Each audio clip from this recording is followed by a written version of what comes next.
It's 1942 and a large group of Polish soldiers and civilians left the Soviet Union for Iran. Why were these Polish people going from the Soviet Union to Iran?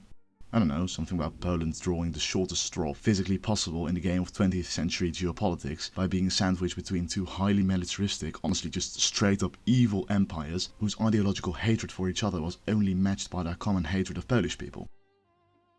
Anyway, upon reaching the refugee camp near Tehran, they encountered a small boy holding a small furry animal. The boy claimed that the animal's parents had been killed by poachers and asked if anybody would like to buy it.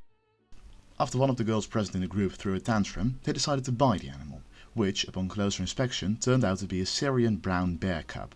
Upon concluding that the teenage girl probably shouldn't be in charge of raising an animal that could grow up to be a 250 kg apex predator, they gave the bear to the 22nd Artillery Supply Company. These soldiers gave the bear the name Wojtek, which is a diminutive of the Polish name Wojtek, which is basically as if here somebody named Bill gets a cat and calls it Billy.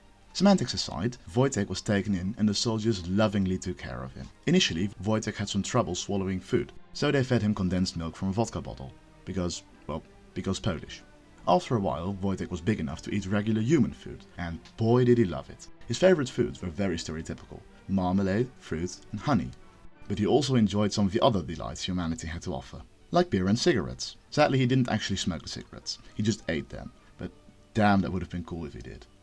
Apart from eating together, Wojtek and the soldiers also did a lot of other activities. For example, nights in Iran can become quite cold, so every night the soldiers all cuddled up to Wojtek and slept together, which is just adorable. Another popular activity Wojtek genuinely enjoyed was wrestling with the soldiers.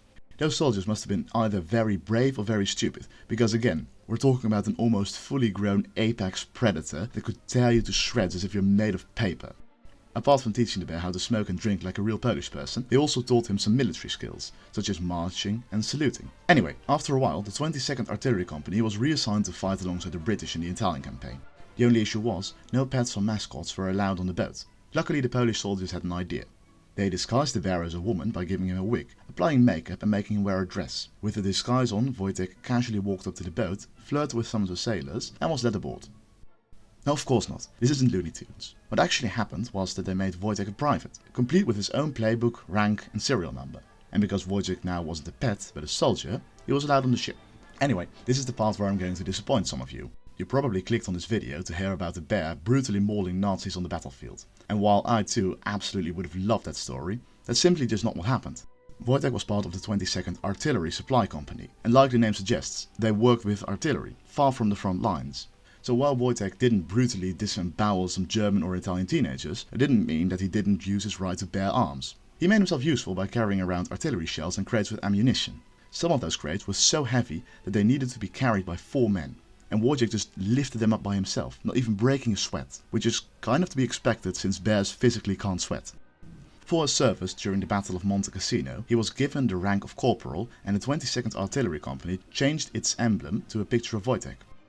Still, it's kind of weird that they even bothered to promote him. I mean, if you're face to face with a fucking bear, the bear outranks you. So what happened to our furry little friend after the war? Well, you can rest easy knowing that Wojtek would spend the rest of his days getting pampered in the Edinburgh Zoo, with his old comrades visiting him every once in a while to give him some much needed cigarettes. Anyway, thank you so much for watching, and I'll see you in the next video.